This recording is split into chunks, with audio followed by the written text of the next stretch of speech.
Assalamualaikum warahmatullahi wabarakatuh.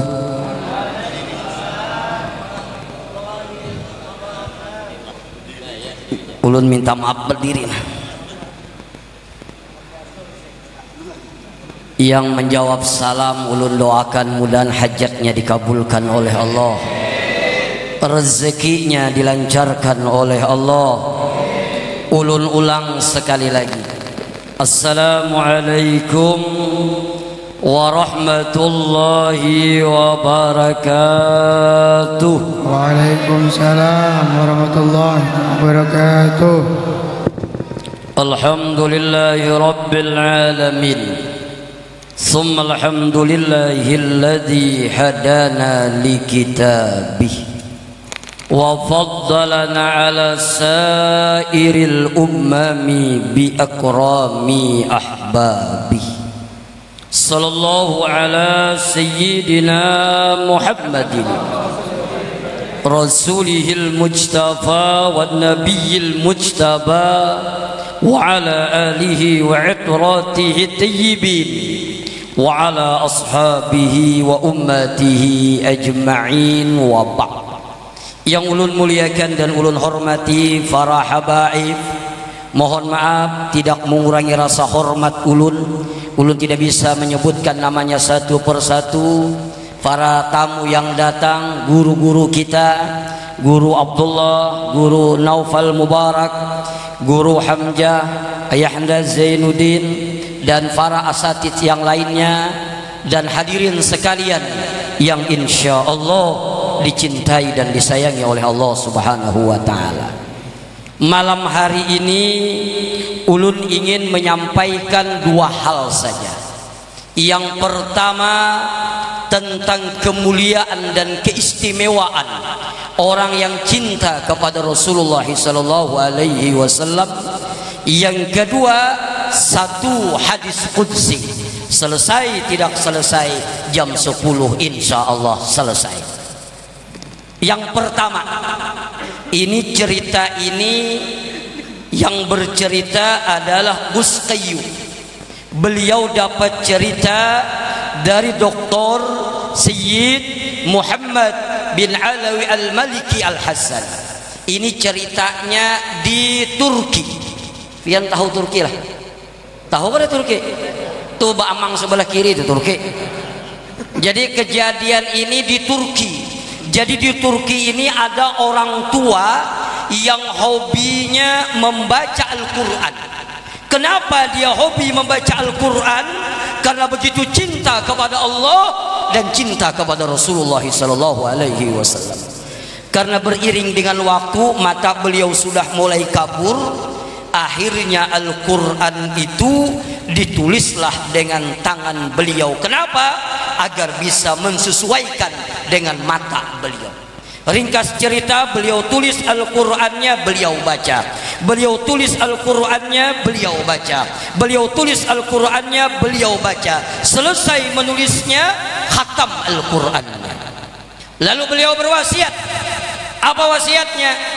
Nah, kaina bila abah mati, tolong Al-Quran yang abah tulis nih masukkan ke dalam kubur abah. Ini wasiat. Cuma wasiat ini hukumnya hanya mubah saja.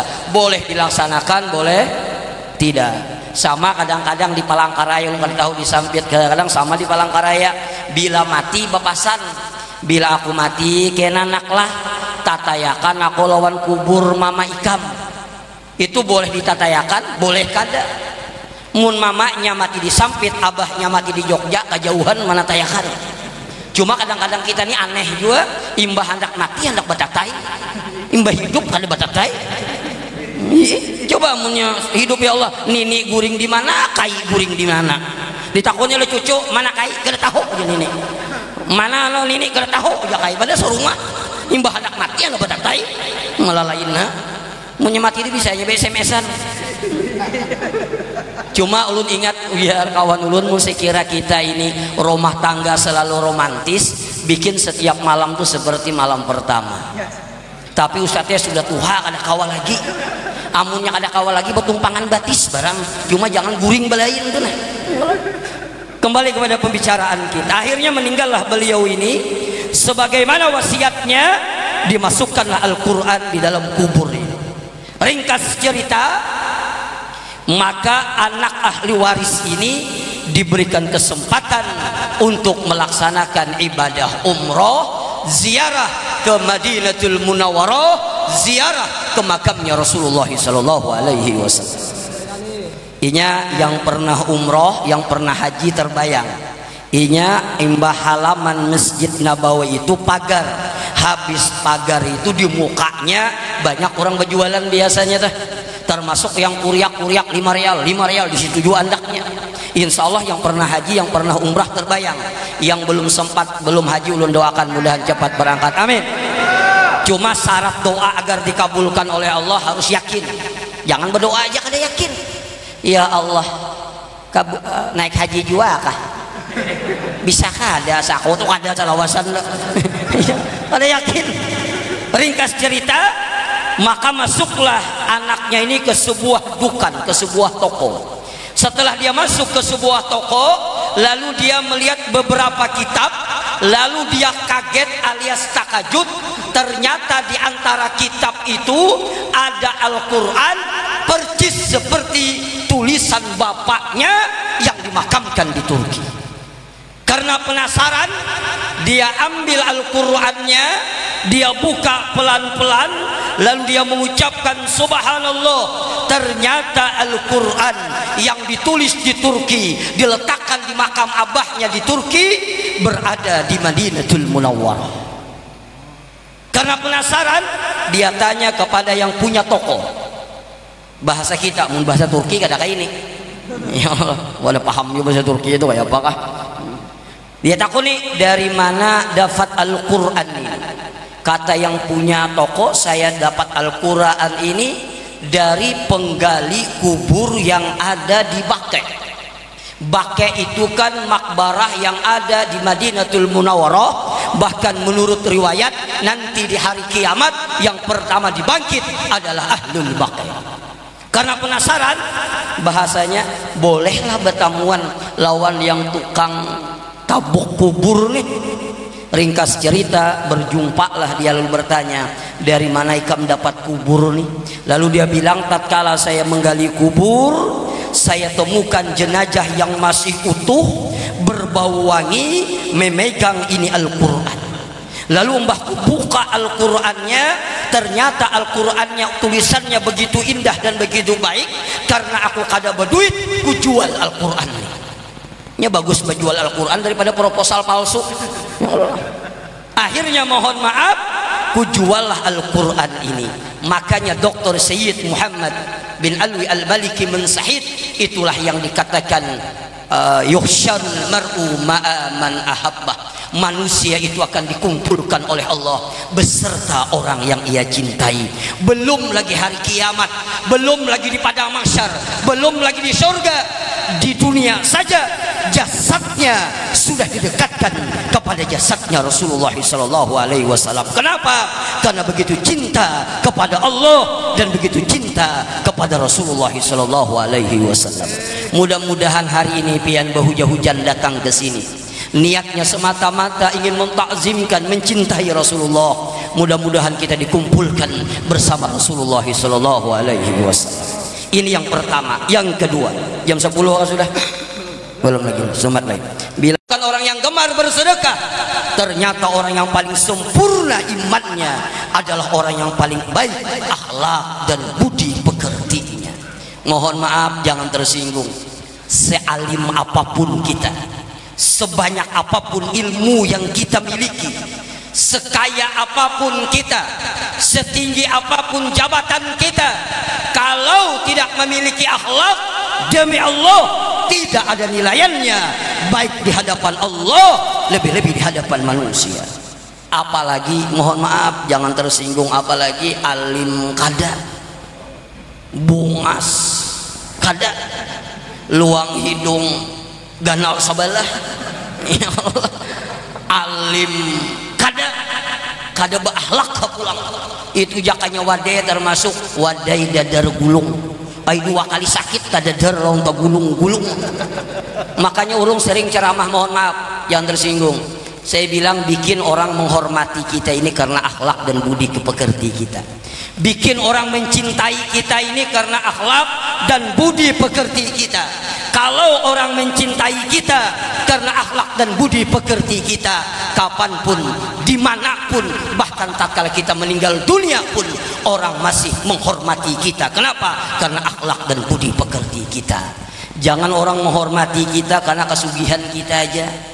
Bila orang menghormati kita karena kesugihan kita aja, bangkrut, kada dihormati orang lagi. Bujur kada? Bila orang menghormati kita hanya karena jabatan kita saja, selesai dari jabatan, kan ada harganya lagi. Bujur kada? Oh, di hadapan orang siap pak, inggih pak, babai berputar, memberi muar. Kenapa? Karena tidak memiliki akhlak. Maka akhlak yang paling mulia adalah akhlaknya Rasulullah Sallallahu Alaihi Wasallam. Saya contohkan 2 saja akhlaknya Rasulullah. Yang pertama, akhlaknya Rasulullah Sallallahu Alaihi Wasallam kepada Allah Subhanahu Wa Taala. Pernah diriwayatkan Bapak Ibu, ada 2 orang sahabat. Yang pertama Ubaid bin Umair, yang kedua adalah Abdullah bin Umar, datang menjumpai salah seorang istri daripada Rasulullah Sallallahu Alaihi Wasallam, yaitu Siti Aisyah radhiyallahu anha. Lalu kedua ini bertanya, "Duhai Bunda Aisyah, tolong engkau ceritakan kepada kami hal yang paling menakjubkan dalam diri Rasulullah Sallallahu Alaihi Wasallam." Mendengar pertanyaan ini, Siti Aisyah tidak bisa menahan kerinduannya kepada Rasulullah Sallallahu Alaihi Wasallam. Ketika itu Siti Aisyah menangis karena teringat dengan orang yang ia cintai.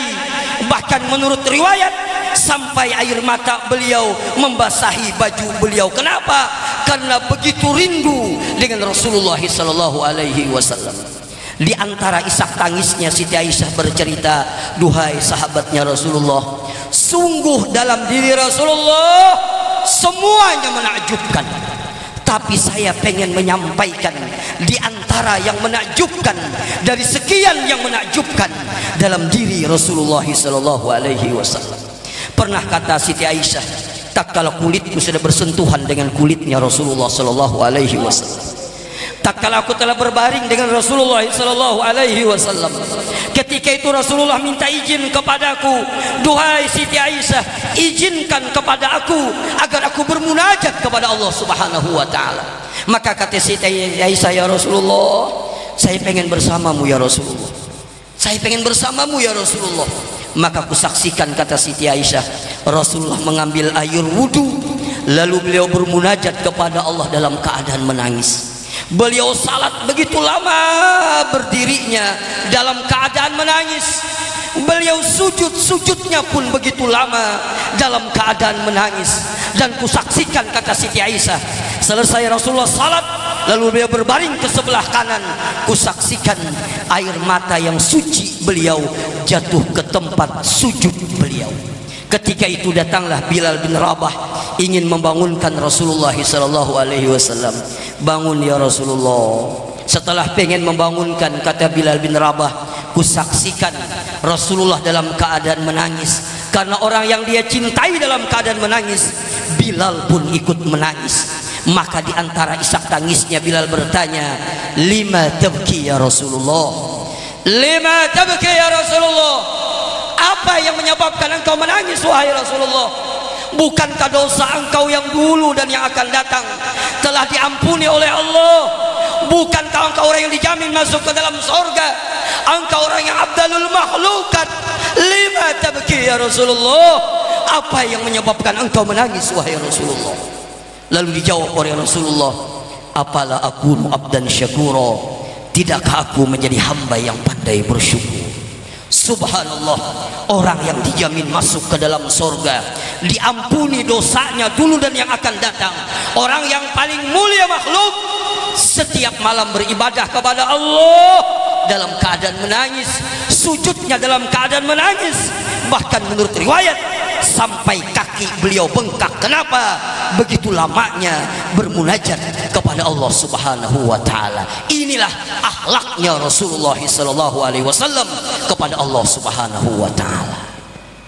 Ada dua pelajaran yang dapat kita ambil di sini. Yang pertama, ini Rasulullah mengajarkan apa? Kalau salat sendiri silahkan berlama-lama, tapi kalau salat berjamaah tolong jangan terlalu lama. Makanya Rasulullah pernah menegur salah seorang sahabat Rasulullah yang bernama Ibnu Mas'ud karena begitu panjang ayatnya, padahal suaranya begitu merdu. Kata Rasulullah, pendekkan ayatmu tatkala kamu bersama orang lain, panjangkan ayatmu tatkala kamu sendiri. Kita ini kadang-kadang tak balik. Tahu yang tak balik lah, tak paling. Tahu kan tak paling? Tak balik. Imbah sembahyang berjamaah apalagi jadi imam panjang benar. Habis sembahyang seorangan, ya Allah, awal qul huwallah ya. Maghrib qul huwallah, Johor qul huwallah, asar qul huwallah, subuh qul huwallah, sampai malaikat pinandu sudah. Babaya mengangkat takbir, Allah jangan malaikat pasti qul huwallah nih. Qul huwallah ya Allah. Nih mohon maaf, ayo yang jadi imam apalagi di pasar jangan terlalu panjang ayat, kasihan makmum lah. 3 kali mau ulang qul huwallah kada rukuk gitu kan. Sampai hafal makmum, struktur masjid tuh hafalnya membaca lah. Ketua, bendahara, sampai ke saldonya belum juga rukuk. Kapa panjangan ayatnya. Sampai bemamai makmum, bungulnya imam dia mah. Kapa panjangan. Mohon maaf, ulun ingat dulu kisah bukan di pemangkih di Raka. Ulun dulu sebelum ke Mangkih di Raka. Di Raka itu dulu waktu Mu'alim Muiz masih hidup, itu banyak yang hafal Al-Quran. Jadi ada kawan ulun itu yang hafal Quran. Pian tahu ayatnya lagi jadi imam. Ar-Rahman, kadang-kadang Al-Muluk, Uma. Jadi kadang-kadang di pesantrennya ada yang nakal. Baba Yasin membaca Ar-Rahman, jarbuhannya panjang. Dudukan dulu. Kena bebilah hendak ujung hanya berdirian. Haro makmum ma'akali imam. Tapi sekali pernah kejadian namanya Stoyo, lu ingat? Beliau sekarang jadi ketua DPR Golkar beliau. Jadi beliau jadi imam membaca surah An-Naba. Amma yatasaaluna, jarbuhannya panjang. Dudukan.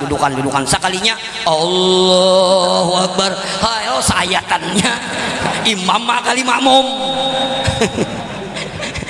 Jangan terlalu panjang ayat. Imam itu persis seperti pemimpin. Pemimpin yang baik adalah pemimpin yang memahami keadaan makmum. Pemimpin yang baik adalah pemimpin yang memahami keadaan rakyatnya.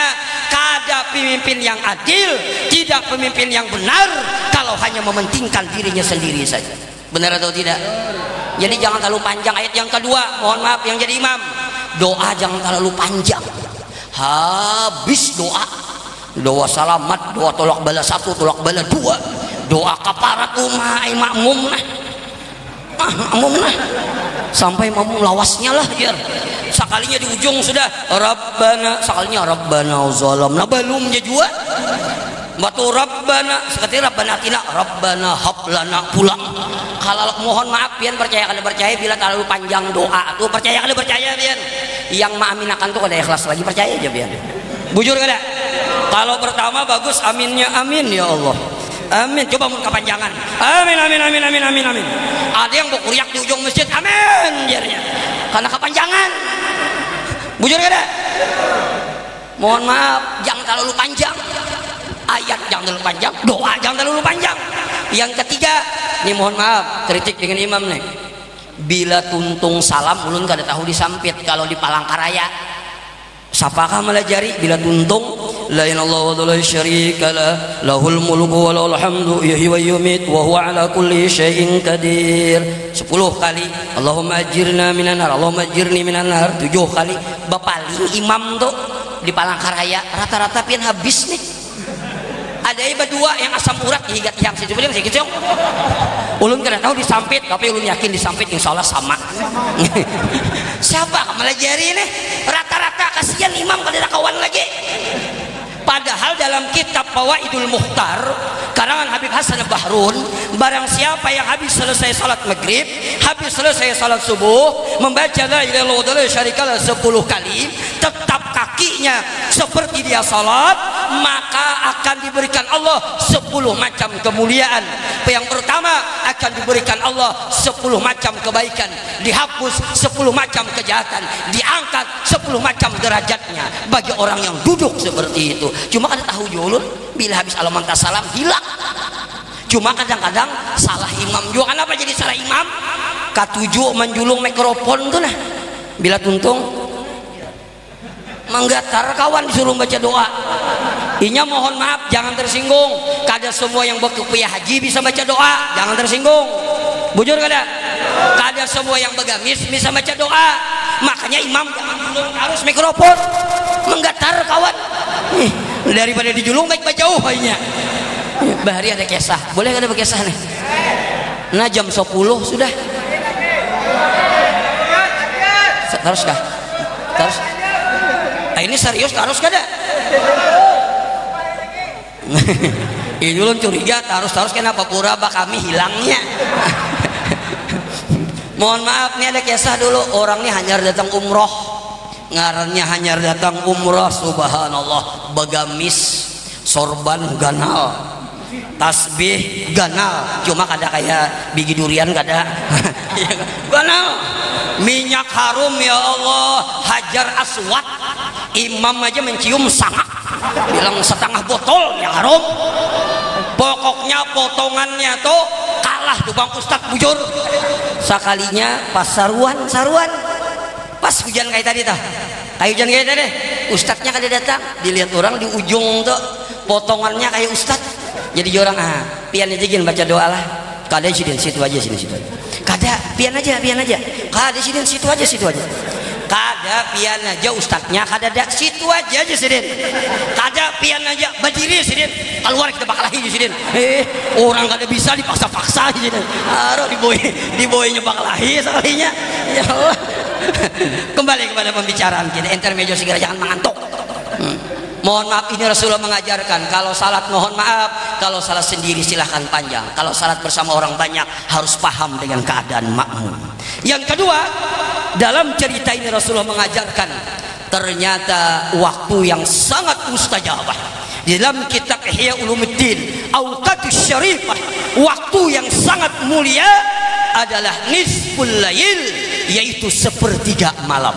Saking mulianya waktu ini dikatakan oleh Rasulullah, orang yang mampu bangun tengah malam, ila min ibadihil mustafa, ila min ibadihil mustafa, ila min ibadihil mustafa, kecuali hamba-hamba pilihan sajalah. Kalau tidak dipilih oleh Allah, berat bangun tengah malam ini. Bujur kada? Bujur kada?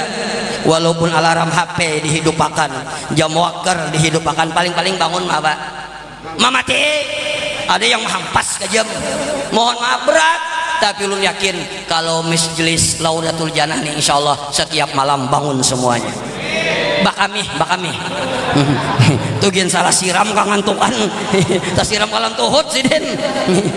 Padahal tengah malam dalam sebuah hadis qudsi, idza qamal abdul nisfal-lail, apabila seorang hamba kata Allah bangun tengah malam, fa'aratu, seakan-akan aku berhampir kepada hamba tersebut, lalu aku bertanya, hal min sa'ilin, apa yang kau pinta wahai hambaku?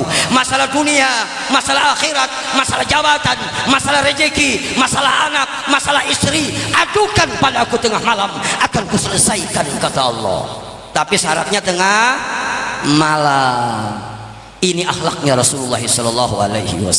Yang kedua, yang terakhir, akhlaknya Rasulullah kepada keluarganya. Rasulullah itu Bapak Ibu punya istri berapa? Punya bini berapa? Nah, satu aja. Rasulullah punya istri berapa? 90. Mau banyaknya? Berapa? Salah ada Bapak? Kurang ulun tambahi, banyak ulun kurangi. Berapa? 9. Rasulullah punya istri 11. Dari semua istri Rasulullah yang bujang satu aja, yaitu Siti Aisyah. Yang lainnya semuanya balo. Balu itu apa? Janda. Lain belubang, lain janda. Dan dari semua istri Rasulullah yang janda itu rata-rata umurnya 70-80 tahun. Jadi amun pian hendak kawin, ini serius nih ibu-ibu senang mendengar nih. Jadi mun laki pian hendak kawin boy, kalau bujur-bujur mengakui sunnah Rasulullah, julungi yang 70 tahun 80 tahun biar aja nya keracunan. Ay bujuran tuh ada isap susu ada luar salah lagi sudah. Ini bujuran ini memberi muar benar bila kawin sunnah, bila kawin sunnah. Banyak sunnah yang ada tagawe, tahajud ada tagawe, sedekah ada tagawe, imbah kawin sunnah julungi 70 tahun biar isok yang jandanya sigar sidin mati. Bahimung bebinian lagi nenek ada alasan kena hendak kawin gak tuh 80 tahun dah. Tapi ada kawan dijulungi janda, ini janda kembang jar. Himung mendatangi sekalinya janda berjual kambang tua. Jadi Rasulullah ini punya istri 11. Mohon maaf pernah suatu saat, ini cerita yang luar biasa. Ini ulun membaca cerita ini membuat ulun terenyuh Pak. Membayangkan ulun, ya Allah, benarlah Rasulullah laqad kana lakum fi Rasulillahi uswatun hasanah. Jadi Rasulullah itu berkunjung kepada salah seorang istrinya. Kenapa ini tarabang terus ya? Jadi berkunjung kepada salah seorang istrinya, kalau tidak salah Asma. Lalu setelah berbicara dengan salah seorang istrinya, datang pembantu membawakan makanan dengan sahan, dengan piring.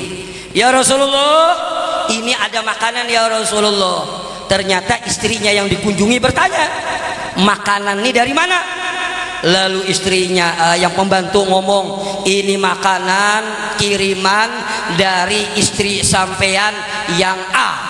Mendengar itu, istri beliau yang dikunjungi tadi langsung berdiri memukul piringnya, terhamburlah makanannya, porak-parandaklah piring.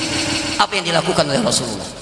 Beliau duduk ke bawah, beliau ambil makanannya, beliau masukkan ke dalam piringnya, sambil senyum beliau mengatakan apa kepada pembantunya? Ibumu sedang cemburu. Masya Allah. Ini kata-kata diplomatis, artinya apa?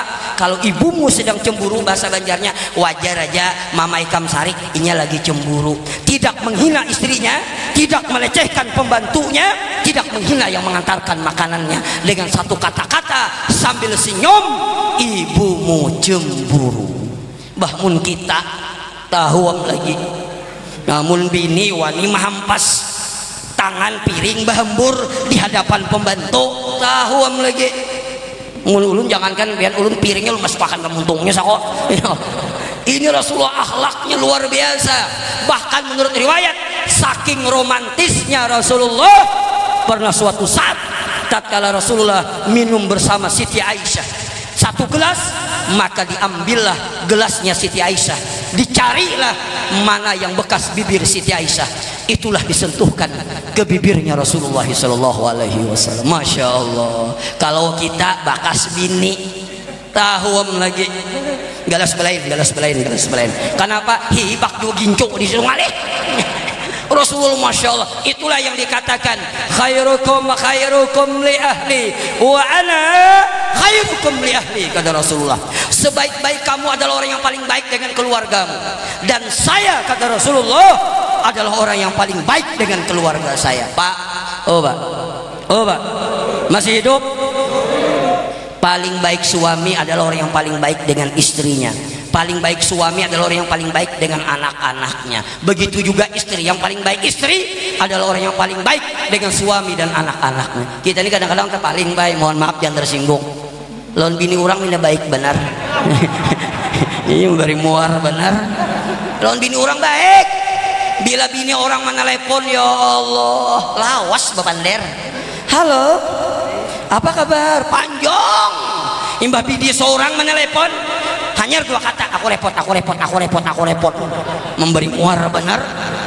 Lawan bini orang loyal benar. Lawan bini seorang pamalar. Tuh ada makhluknya tuh. Cuma di sini insya Allah ada munnya ada separuh lah. Insya Allah. Rasulullah tuh ya Allah sangat romantis kepada istrinya. Kita ini tak paling kadang-kadang marayu bini orang harat, marayu bini seorang ada suah. Begitu juga babinian. Ini babinian mendengar ya Allah lah. Iya. Berarti jam dulu nah. Nah lebih udah 10 menit.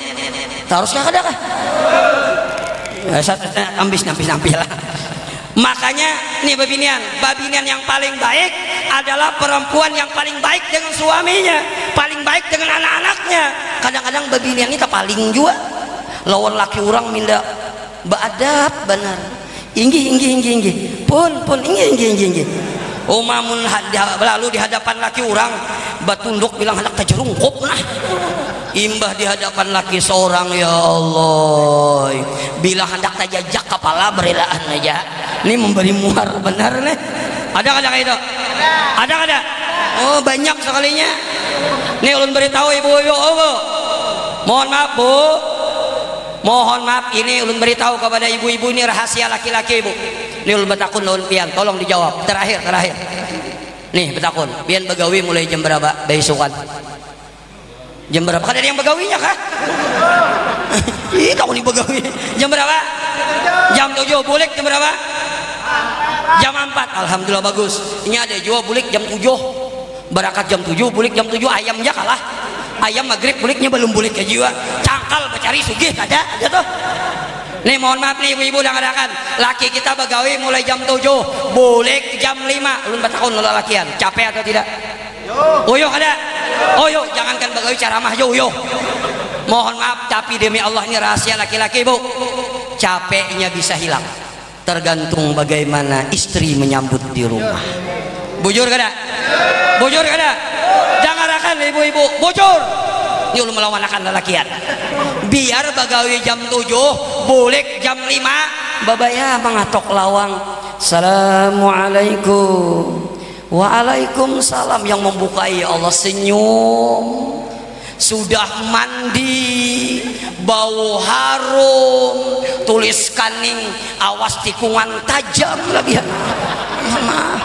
Belum lagi laki masuk, ada kata-kata romantis lagi. Ulun rindu kada batamu pian setengah hari. Oh, rabah kai. Belum lagi laki masuk menawari sudah. Tetap ini tertawa. Pian hendak teh kah, kopi kah, atau susu?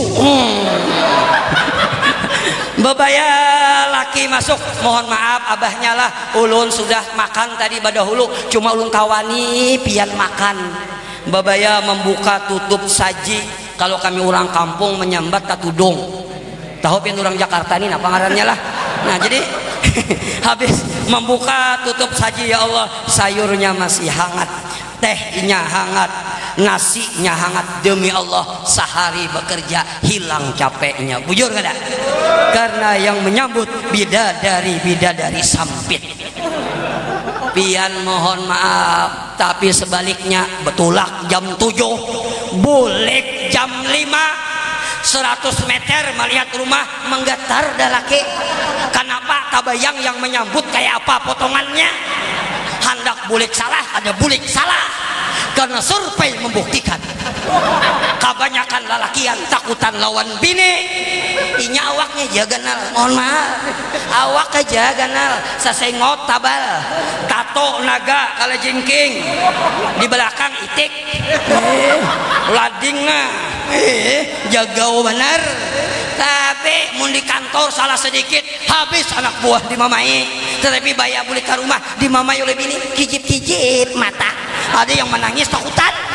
Kira-kira aja dimakaninya bulu batis kalau takutan.